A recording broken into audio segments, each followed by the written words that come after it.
나 홀로 장례식. 프롤로그 그날의 진실. 남편의 장례식에는 나 혼자만 왔다. 아들도 딸도 손주 한 명도 없었다. 차가운 11월의 바람이 추모공원을 휘몰아치는 가운데 관 옆에 서 있는 건 79세의 한미숙 나뿐이었다. 장의사는 불편한 표정으로 빈 좌석과 내 얼굴을 번갈아 쳐다보았다. 마치 이런 광경은 처음이라는 듯. 함 여사님, 조금만 더 기다려 주시겠습니까? 혹시 교통이? 아니요, 시작하세요. 내 목소리는 차가웠다. 40년을 함께 산 남편에게 어울리는 목소리가 아니었다. 하지만 그게 지금 내가 낼 수 있는 전부였다. 그는 생의 마지막 순간까지도 시간을 잘 지켰다. 6시 정각의 저녁 뉴스를 보고 밤 11시에 잠들고 새벽 6시에 일어났다. 습관에 젖고 품이 있는 사람이었는데 이제는 홀로 묻혔다. 나는 앞줄에 앉았다. 내 주변의 빈 의자들이 마치 피고인석처럼 나를 에워쌌다. 20개가 넘는 빈 의자. 준혁이네 가족 5명, 수연이네 가족 4명, 친척들, 지인들. 아무도 오지 않았다. 목사는 확신 없는 목소리로 성경 구절을 낭송했다. 마치 이 상황이 어떤 의미인지 이해할 수 없다는 듯. 주님께서는 우리를 혼자 두지 않으시고. 아이러니했다. 신도 버렸는데 자식들이 버리지 않을 이유가 있을까? 관은 너무 윤이 났고 꽃은 너무 화려했다. 내가 직접 고른 것들이었다. 아무도 물어보지 않았으니까. 아무도 신경 쓰지 않았으니까. 병수가 이 소란스러운 광경을 보고 어떻게 웃었을지 상상이 갔다. 그리고는 얼굴을 찌푸리며 주위를 둘러보며 물었을 것이다. 아이들은 어디 있나? 그래, 아이들은 어디 있었을까? 장례식 당일 아침 메시지가 왔다. 준혁, 아침 6시 47분. 엄마 죄송해요. 급한 일이 생겼어요. 클라이언트가 갑자기 미팅을 잡아서 못 갈 것 같아요. 설명도 없고 전화도 없었다. 나는 휴대폰을 내려다보며 손이 떨렸다. 분노가 아니었다. 놀라움도 아니었다. 그저 확인이었다. 내가 이미 알고 있던 것에 대한. 10분 후 수연이에게서도 메시지가 왔다. 수연, 아침 6시 57분. 엄마 미안해, 유유 어제 내일 예약 잡았는데 취소 안 돼. 아빠한테 다음 주에 뵙겠다고 전해줘. 꽃은 보낼게. 다음 주? 죽은 사람이 기다릴 거라고. 나는 웃음이 나왔다. 소리내어 웃었다. 거울 속에 내 모습이 낯설었다. 검은 상복을 입은 79세 여자가 혼자 웃고 있었다. 꽃은 오지 않았다. 장례식이 끝나고 나는 조문객들, 아니 장의사 직원들의 뒤를 따라 혼자 걸었다. 울지 않았다. 슬퍼하지 않아서가 아니었다. 너무 깊이 슬퍼해서 더 이상 눈물이 나오지 않았다. 묘지는 거의 텅 비어 있었다. 한 늙은 관리인이 삽에 손을 얹은 채 멀리서 지켜보고 있었다. 그는 나를 보며 고개를 저었다. 요즘 세상 참. 그의 중얼거림이 바람에 실려 들렸다. 관이 내려갔다. 먼지가 나무를 덮었다. 침묵이 찾아왔다. 다른 사람들이 떠난 후 나는 잠시 서 있었다. 발끝이 땅에 살짝 닿았고 바람이 코트를 스쳤다. 여보. 나는 속삭였다. 미안해요. 제가 아이들을 잘못 키웠나 봐요. 대답은 없었다. 당연했다. 묘비는 나중에 세워질 터였다. 지금은 병수의 이름이 적힌 간소한 명패만 있었다. 박병수 1943년에서 2024까지 살다. 사랑하는 남편이자 아버지. 사랑하는이라는 단어가 눈에 박혔다. 누가 사랑했는가? 나? 아니면 아무도 사랑하지 않은 사람이었나? 이장 집으로 돌아와서 집에 돌아오자 정적이 휩쓸고 지나갔다. 그의 안락 의자는 손도 대지 않은 채 그대로였고 슬리퍼는 나란히 놓여 있었으며 TV 리모컨은 그가 마지막으로 놓아둔 자리에 있었다. 나는 오랫동안 리모컨을 응시했다. 병수는 병원에 가기 전날 밤 뉴스를 보다가 잠들었다. 나는 그를 깨우지 않고 조심스럽게 담요를 덮어주었다. 그게 마지막이었다. 다음 날 아침 그는 쓰러졌고 3일 후 세상을 떠났다. 부엌으로 가서 와인 한 병을 따랐다. 항상 손님을 위해 아껴두던 샤토 마고 2015년 산. 병수가 우리 결혼 40주년에 사둔 것이었다. 언젠가 특별한 날에 마시자. 그가 말했었다. 오늘보다 더 특별한 날이 어디 있을까? 남편의 장례식을 혼자 치른 날. 와인을 잔에 따르며 휴대폰을 꺼냈다. 인스타그램을 열었다. 수연이의 프로필은 공개 상태였다. 3시간 전에 올라온 게시물이 있었다. 사진 3명의 여자친구와 함께 술을 손에 들고 환하게 웃는 모습. 캡션 여자들의 브런치 무한리필 미모사 최고의 삶을 사는 중 해시태그 브런치 해시태그 미모사 해시태그 행복 해시태그 네일아트. 댓글들이 달려 있었다. 언니 너무 예뻐. 부럽다. 나도 가고 싶어. 네일 색깔 뭐야? 너무 예쁘다. 내 손이 떨렸다. 와인 잔을 거의 떨어뜨릴 뻔했다. 준혁이도 올렸다. 사진 9번 홀 사진. 그의 새 드라이버가 햇살에 반짝였다. 캡션 킹너 스윙. 완벽한 날씨. 성사된 거래. 해시태그 골프 해시태그 비즈니스 해시태그 성공 해시태그 VVIP 라운딩. 화면이 흐릿해질 때까지 응시했다. 그러고는 휴대폰을 던졌다. 바닥에 떨어진 휴대폰이 깨졌다. 액정에 금이 갔다. 마치 내 마음처럼. 와인을 한 모금 더 마시고 복도에 있는 서류함으로 걸어갔다. 서랍 3개에는 병수의 똑딱한 글씨로 라벨이 붙어 있었다. 집, 세금, 가족. 나는 가족 서랍을 열었다. 안에는 파일들이 즐비했다.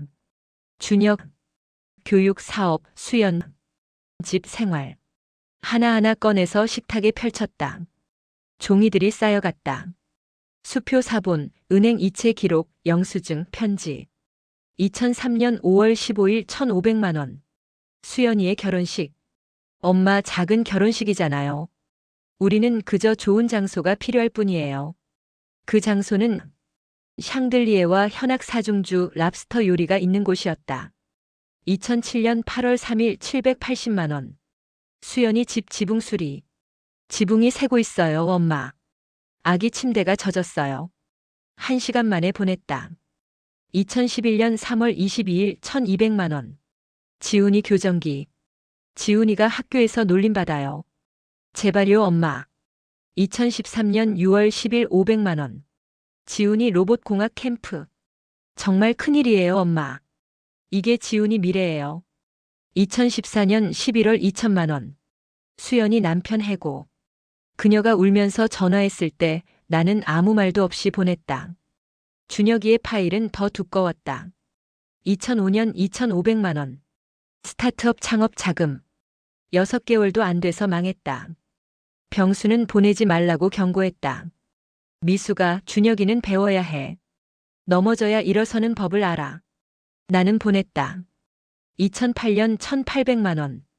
중고차 전세금. 2010년 1,500만 원. 대학원 학비. 2016년 1,200만 원. 세금 체납. 준혁이는 알지도 못한다. 국세청에서 연락이 왔을 때 나는 조용히 처리했다. 지금 생각해보면 언제부터 내가 그들의 안전망이 된 걸까? 아니, 정확히는 언제부터 그들이 나를 안전망으로만 본 걸까? 계산을 했다. 지난 20년간 준혁이에게 1억 3천만 원, 수연이에게 9천만 원. 총 2억 2천만 원. 병수의 퇴직금, 연금, 우리가 평생 모은 돈의 거의 절반. 단 한 번도 감사합니다라는 말을 듣지 못했다. 아니, 들었나? 문자로는 받았다. 엄마 최고, 엄마가 최고야. 엄마 사랑해. 하지만 장례식에는 오지 않았다. 3장 지훈의 전화. 3일 후 전화가 왔다. 할머니. 지훈이었다. 나는 눈앞에 장부를 닫았다. 강원도 펜션의 공과금 고지서를 검토하고 있었다. 준혁이는 절대 이용하지 않으면서도 항상 자산이라고 불렀던 그곳. 지훈아. 내 목소리가 떨렸다. 할머니. 할아버지 이야기 들었어요. 침묵. 더 빨리 전화하지 않아서 미안해요. 저는 2주 전까지만 해도 할아버지가 돌아가셨다는 걸 몰랐어요. 뭐라고?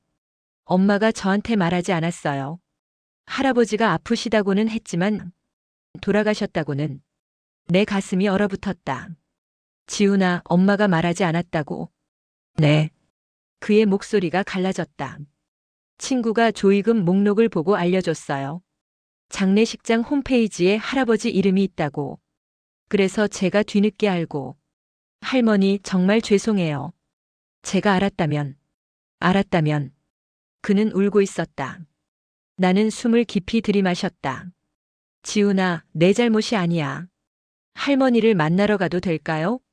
물론이지. 1시간 후 지훈이 나타났다. 내 기억보다 키가 컸고 면도를 안 해서 턱에 수염이 있었다. 눈은 빨갛게 충혈되어 있었다. 그는 나를 꼭 껴안았다. 젊은이들이 여전히 환영받는지 확신하지 못할 때 하는 것처럼. 할머니. 나는 그의 등을 토닥였다. 우리는 거실에 앉았다. 나는 식혜를 따라주었다. 장례식에 아무도 오지 않았어요? 그가 물었다. 나는 고개를 끄덕였다. 엄마도? 준혁 삼촌도? 아무도. 그는 말없이 잔을 내려다보았다. 엄마가. 그가 말을 이었다. 엄마가 저한테 거짓말한 거예요? 모르겠다. 아니면 내가 알 필요 없다고 생각했을 수도 있지. 그게 더 나쁜 거잖아요. 그는 벌떡 일어나 방을 왔다 갔다 했다. 할머니는 어떻게 견디셨어요? 혼자서. 어떻게? 견디지 않았어. 그냥 했어. 해야 했으니까. 그는 내 앞에 무릎을 꿇고 앉았다. 할머니, 제가 뭐라도 할게요. 뭐든지요. 제가. 나는 그의 손을 잡았다. 지훈아, 내가 여기 있는 것만으로도 충분해. 사장 변호사를 부르다. 그날 밤 나는 김태우 변호사에게 전화를 걸었다. 변호사님, 한미숙입니다. 유언장을 급히 수정해야 해요. 다음 날 아침 나는 변호사 사무실에 있었다.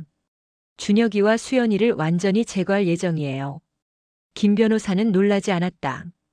이런 경우를 많이 봤을 것이다.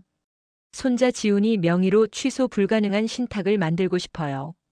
교육비나 의료비를 제외하고는 30세가 될 때까지 모든 권한을 갖지 못하게요. 그리고 나는 잠시 말을 멈췄다.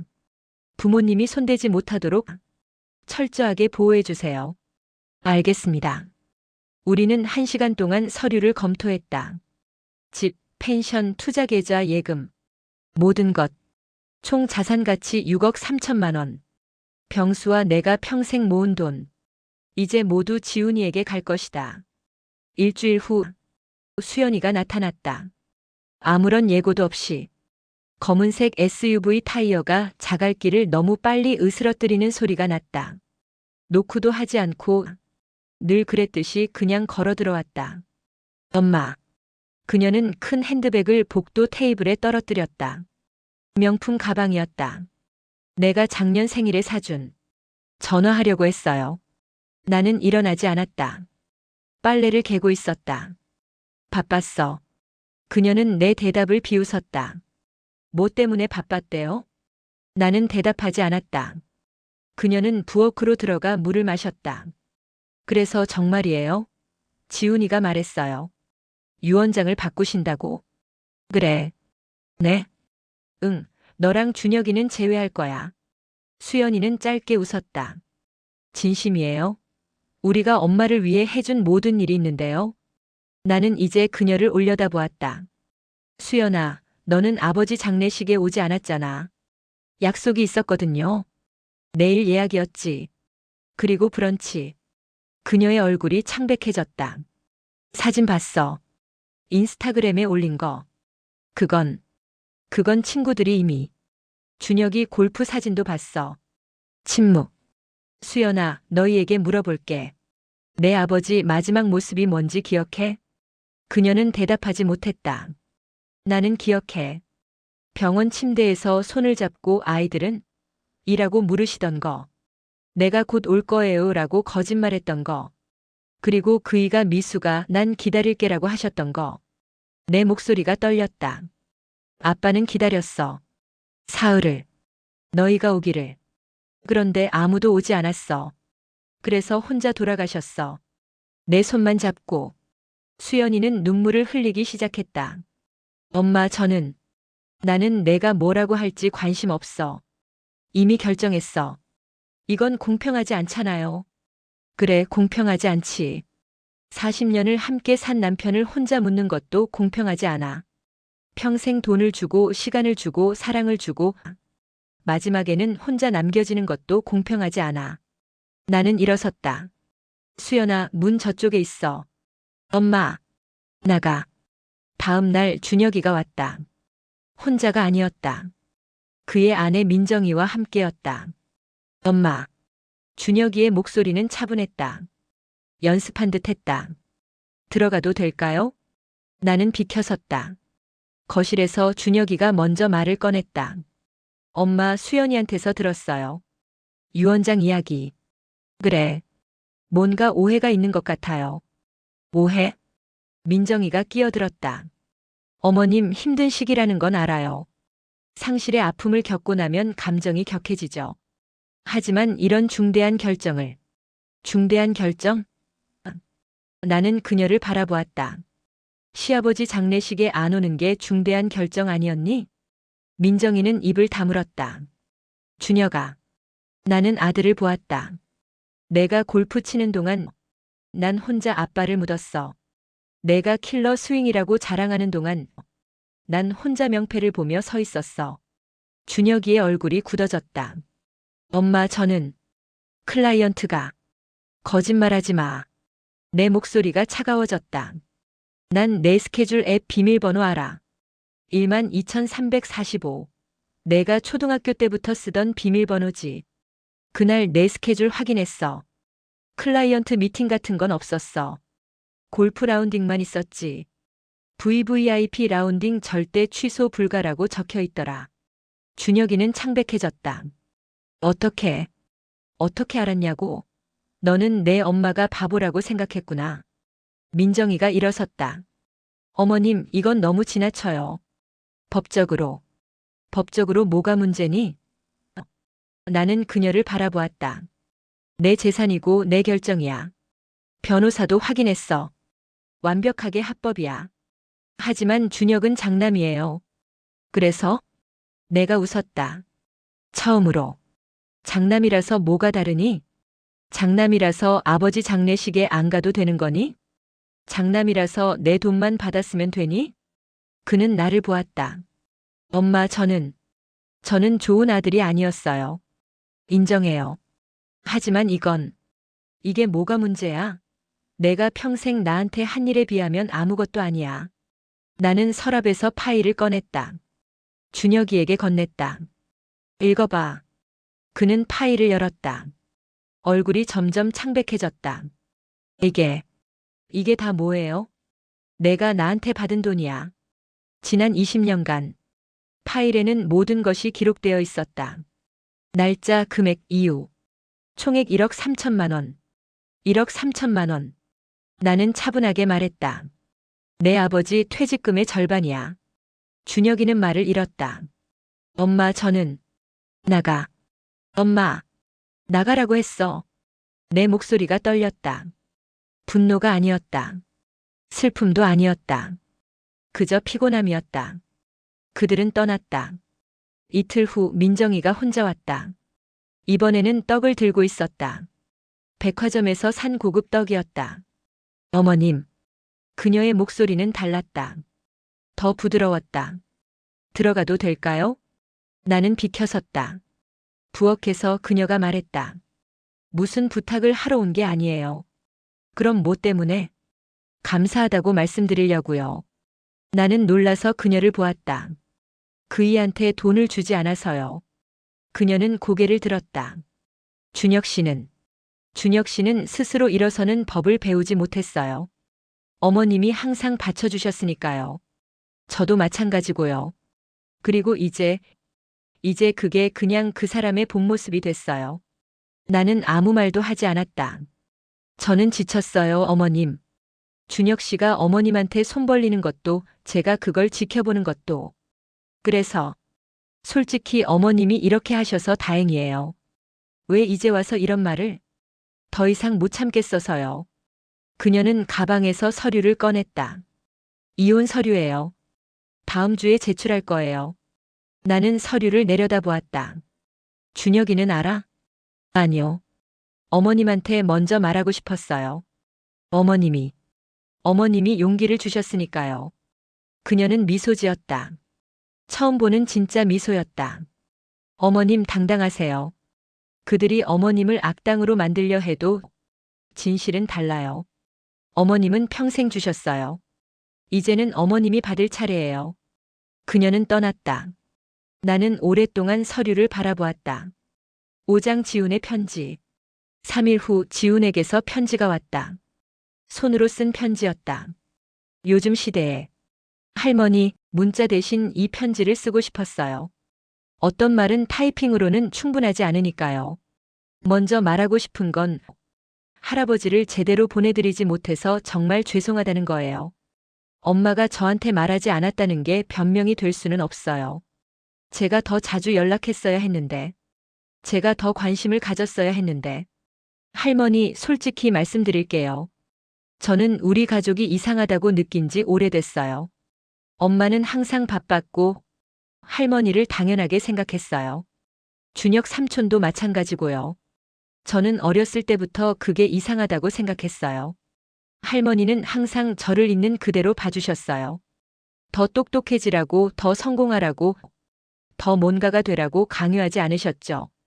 그냥 제가 존재한다는 것만으로 사랑해 주셨어요. 그게 얼마나 귀한 건지 이제야 알았어요. 신탁에 대해서도 들었어요.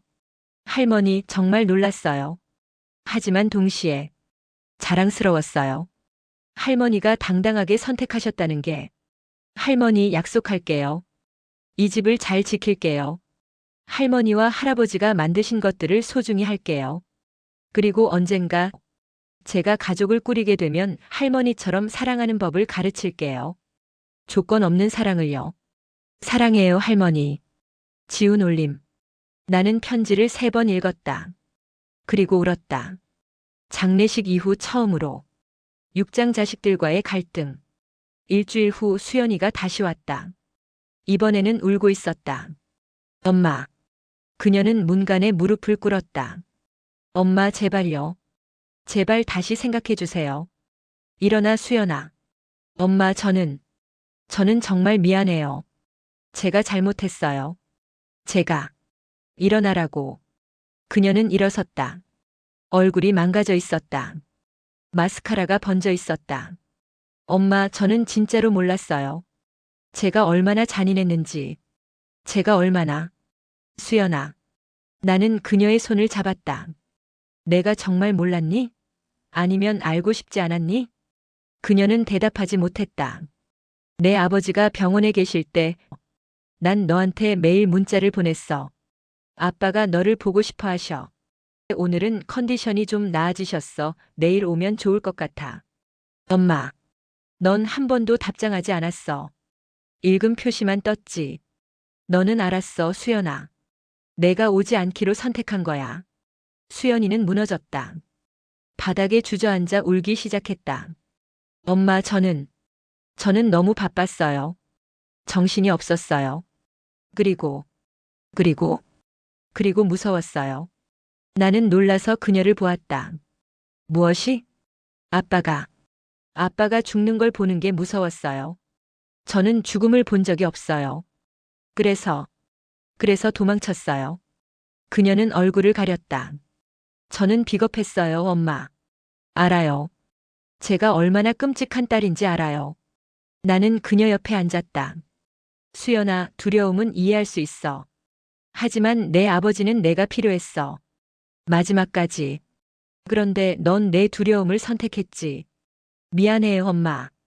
정말로. 나도 미안해. 너를 그렇게 키운 게. 수연이는 나를 보았다. 내가 어떤 상황에서도 엄마가 받쳐줄 거라고 믿게 만든 게. 내가 책임을 지지 않아도 된다고 생각하게 만든 게. 엄마. 이제는 배워야 해, 수연아. 선택에는 결과가 있다는 걸. 나는 일어섰다. 유언장은 바뀌지 않을 거야. 그날 저녁 준혁이가 전화를 걸어왔다. 엄마 뭐 하시는 거예요? 그의 목소리는 분노로 떨리고 있었다. 수연이가 엄마한테 무릎 꿇었다면서요? 그건 수연이가 선택한 거야. 엄마가 우리를 이렇게 만든 거잖아요. 내가? 네. 엄마가 항상 모든 걸 해결해 주셨잖아요. 우리가 문제가 있을 때마다 엄마가 돈을 보내고 해결하고 다 처리해 주셨잖아요. 그래서 우리가 이렇게 된 거예요. 나는 웃었다. 그래, 맞아. 내 잘못이야. 그러니까 이제. 하지만 이제는 내가 고칠 거야. 뭐라고요? 너희를 망친 건 내가 주는 걸 멈추지 않았기 때문이야. 이제는 멈출 거야. 엄마. 준혁아, 너는 48살이야. 이제는 스스로 살아야 해. 저는 엄마의 아들이에요. 맞아. 그래서 더 이상 너를 망치지 않을 거야. 나는 전화를 끊었다. 5분 후 준혁이에게서 문자가 왔다. 법적 조치를 취하겠습니다. 이건 정신 이상으로 내린 결정이에요. 나는 김 변호사에게 전화를 걸었다. 준혁이가 법적 조치를 취하겠다고 하네요. 예상했습니다. 정신 감정을 요청할 겁니다. 그럼 괜찮습니다. 제가 이미 준비했습니다. 어머님의 정신 상태를 증명할 의료 기록이 있습니다. 최근 건강검진 결과도 완벽합니다. 감사합니다. 함 여사님, 한 가지만 물어봐도 될까요? 네. 후회하지 않으십니까? 나는 잠시 생각했다. 아니요. 오히려 더 일찍 하지 않은 걸 후회해요. 2주 후 법원에서 조정 절차가 열렸다. 준혁과 수연, 그리고 그들의 변호사가 있었다. 나와 김 변호사, 그리고 뜻밖의 사람이 있었다. 민정이었다. 저는 준혁의 아내, 아니, 곧 전 아내로서 증언하러 왔습니다. 조정위원이 물었다. 증언하실 내용이 무엇입니까? 한미숙 여사님이 정신적으로 온전하시다는 것과 준혁 씨와 수연 씨가 왜 유산에서 제외되어야 하는지에 대해서요. 준혁의 얼굴이 굳어졌다. 여보, 뭐 하는 거야? 나는 당신 여보가 아니에요. 그리고 진실을 말하는 거예요. 민정이는 서류를 제출했다. 이것은 지난 10년간 준혁이 어머님께 받은 돈의 기록입니다. 저도 이걸 보고 충격받았어요. 제가 알던 것보다 훨씬 많았거든요. 그리고 이것은 박병수 선생님 장례식 당일 준혁 씨의 스케줄입니다. 골프 라운딩이었어요. 제가 당신한테 장례식에 가야 한다고 했을 때 당신이 뭐라고 했는지 아세요? 준혁은 대답하지 못했다. 엄마는 이해할 거야. 엄마는 항상 이해하니까라고 했어요. 조정위원이 수연을 보았다. 수연 씨는? 수연이는 고개를 숙였다. 저는 변명할 게 없어요. 장례식에 가지 않은 이유가 내일 예약이 있었어요. 법정이 조용해졌다. 그게 전부입니까? 네. 조정위원은 한숨을 쉬었다. 한미숙 여사님의 결정은 정당합니다. 정신적으로도 온전하시고 법적으로도 완벽합니다. 준혁이 일어섰다. 이건 말도 안 돼요. 우리는. 준혁 씨. 조정위원이 말을 끊었다. 당신 아버지 장례식에 골프를 선택했다는 게 말이 됩니까? 준혁은 말문이 막혔다. 이 조정은 종료됩니다. 소식은 빠르게 퍼졌다. 한미숙 씨가 자식들을 유산에서 제외했대요. 왜요? 장례식에 안 왔대요. 남편 장례식에. 헐. 동네 사람들의 반응은 엇갈렸다. 어떤 사람들은 나를 비난했다. 그래도 자식인데 어떻게 그럴 수가 있어요? 하지만 더 많은 사람들이 이해했다. 저도 그랬을 거예요. 평생 헌신한 부모의 마지막 순간에 안 온다는 게 말이 돼요? 이순자 씨가 찾아왔다. 미숙 씨 잘하셨어요. 그래요? 네. 저도 비슷한 경험이 있어요. 제 생일에 자식들이 안 온 거. 그때 깨달았죠. 제가 너무 쉬웠던 거예요. 쉬웠다? 네. 항상 이해하고 항상 용서하고 항상 받아주니까 자식들이 당연하게 생각하게 된 거죠. 그녀는 내 손을 잡았다. 미숙 씨, 당신은 잔인한 게 아니에요. 당당한 거예요. 7장 깨달음. 지훈이는 주말마다 왔다. 베란다를 고치고 정원을 손질하고 할아버지의 책상을 정리했다. 할머니, 여기 봐요. 그는 병수의 서랍에서 편지를 발견했다. 봉투에는 미숙에게라고 적혀 있었다. 나는 편지를 열었다. 병수의 필체였다. 미수가 이 편지를 읽고 있다면 나는 이미 떠났겠지. 미안해. 먼저 가서. 하지만 하나만 약속해줘. 아이들 때문에 너 자신을 잃지 마. 너는 엄마이기 전에 미숙이야. 너는 충분히 좋았어. 이제는 너를 위해 살아. 아이들이 이해하지 못해도 세상이 비난해도 너 자신을 지켜. 나는 항상 내 편이야. 사랑해. 병수. 나는 편지를 가슴에 안았다. 할머니. 지훈이가 나를 껴안았다. 할아버지가 맞으셨어요. 할머니는 당당하셔야 해요. 2개월 후 준혁이에게서 연락이 왔다. 엄마. 그의 목소리는 달랐다. 더 작았다. 회사가 파산했어요. 나는 잠시 침묵했다. 그래서? 돈이 필요해요. 엄마 제발. 준혁아, 난 너를 도와줄 수 없어. 엄마. 너는 48살이야. 이제는 내가 알아서 해야 해.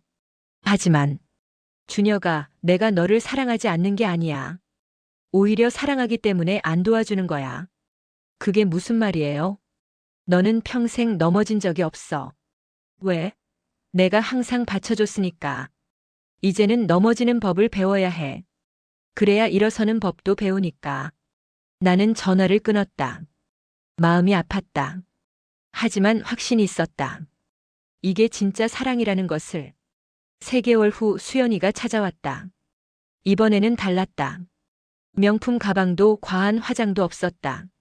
엄마. 수연아. 저 일자리를 구했어요. 나는 놀라서 그녀를 보았다. 진짜? 네. 카페에서요. 시급 아르바이트지만 제 돈으로 살고 싶었어요.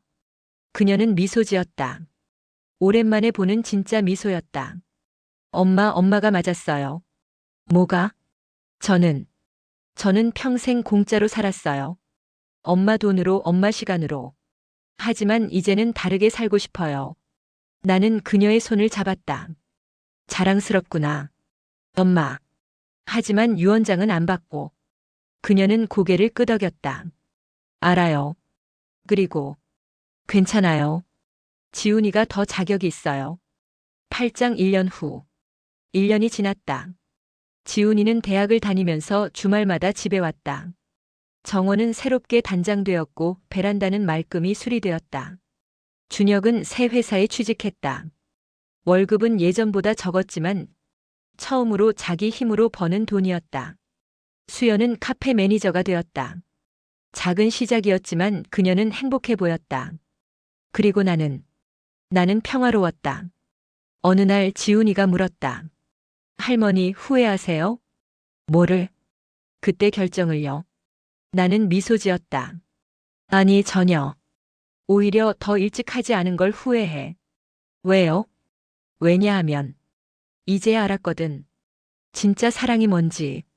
진짜 사랑이요? 응. 진짜 사랑은 무조건 주는 게 아니야. 때로는 거절하는 거야. 때로는 가르치는 거고. 때로는 놓아주는 거야. 지훈이는 고개를 끄덕였다. 할머니, 저는 할머니처럼 살고 싶어요. 어떻게? 당당하게요. 자기 자신을 지키면서도 사랑할 줄 아는 사람으로요. 나는 그를 꼭 껴안았다. 너는 이미 그런 사람이야, 지훈아. 일주기가 되던 날 묘지에 갔다. 이번에는 혼자가 아니었다. 지훈이가 함께 있었다. 그리고 준혁과 수연도 왔다. 그들은 멀리서 서 있었다. 다가오지 않았다. 나는 그들을 보았다. 고개를 끄덕였다. 준혁이 천천히 다가왔다. 엄마, 아빠한테 인사해. 그는 무릎을 꿇고 묘비 앞에 꽃을 놓았다. 아버지, 죄송합니다. 너무 늦었습니다. 그는 울기 시작했다. 수연도 다가와 무릎을 꿇었다. 아빠, 미안해요. 정말 미안해요. 나는 그들을 지켜보았다. 용서했을까? 아니, 아직은. 하지만 시작이었다. 그들이 진짜로 변하고 있다는 것을 6개월 후 우리는 명절에 모였다. 예전처럼 크게는 아니었다. 하지만 진짜였다. 지훈이가 요리를 도왔고 준혁이 설거지를 했고 수연이 상을 차렸다. 나는 그저 지켜보았다. 엄마 앉아 계세요. 저희가 할게요. 예전에는 한 번도 들어보지 못한 말이었다. 식사 중에 준혁이 말했다. 엄마 그때 엄마가 안 도와주셨을 때 정말 원망했어요. 나는 그를 보았다. 하지만 이제는 알아요. 그게 진짜 사랑이었다는 걸. 수연이 덧붙였다. 저도요. 저는 평생 엄마가 당연하다고 생각했어요. 하지만 이제는 알아요. 뭘? 엄마도 한 사람이라는 걸. 존중받아야 할 사람이라는 걸. 나는 눈물이 났다. 하지만 이번에는 슬픔이 아니었다. 기쁨이었다. 에필로그 5년 후. 나는 이제 84세다. 지훈이는 대학을 졸업하고 좋은 회사에 취직했다. 하지만 여전히 주말마다 온다. 준혁은 작은 사업을 시작했다. 예전처럼 크지는 않지만 건강하다. 그리고 이제는 자기 돈으로 산다. 수연은 카페를 인수했다. 작은 카페지만 그녀의 자부심이다. 그들은 이제 나를 다르게 본다. 은행이 아니라 어머니로. 도구가 아니라 사람으로. 당연한 존재가 아니라 존경받아야 할 존재로. 어느 일요일 우리 모두 모였다. 지훈이 약혼녀를 데려왔다. 할머니 소개할 사람이 있어요. 예쁜 젊은 여자였다. 안녕하세요. 저는 김서연이에요. 지훈이한테 할머니 이야기 많이 들었어요. 무슨 이야기? 당당한 분이시라고요. 그리고 진짜 사랑이 뭔지 가르쳐 주신 분이라고요. 나는 미소 지었다. 지훈이가 과장했나 봐. 아니에요. 지훈이 말했다. 할머니는 제 영웅이에요. 그날 저녁 모두가 떠나고 혼자 남았을 때 나는 병수의 사진을 보았다. 여보, 봤어요? 우리 해냈어요. 사진 속의 병수가 미소 짓는 것 같았다. 당신이 맞았어요. 사랑은 때로는 엄격해야 한다고. 때로는 거절해야 한다고. 나는 사진을 가슴에 안았다. 그리고 이제 알아요. 나를 지키는 것도 사랑이라는 걸. 창밖으로 첫눈이 내리기 시작했다. 새로운 계절이 시작되고 있었다. 그리고 나는 평화로웠다. 메시지. 이 이야기를 읽는 당신에게. 당신이 한미숙이라면, 당신이 준혁이나 수연이라면, 당신이 지훈이라면 기억하세요. 사랑은 희생만이 아닙니다. 사랑은 때로는 경계입니다. 사랑은 때로는 거절입니다. 진짜 사랑은 상대방이 성장하도록 돕는 것입니다. 심지어 그것이 고통스럽더라도. 부모는 영원한 ATM이 아닙니다. 자식은 영원한 아이가 아닙니다. 우리 모두는 배워야 합니다. 주는 법도 받는 법도 그리고 때로는 거절하는 법도. 한미숙은 79세에 자신을 되찾았습니다. 당신은 몇 살에 자신을 되찾으시겠습니까? 당신이 누구인지 잊지 마세요. 세상이 당신을 엄마로, 아빠로, 할머니로, 할아버지로만 보려 해도 당신은 그 이상입니다. 당신은 당신입니다.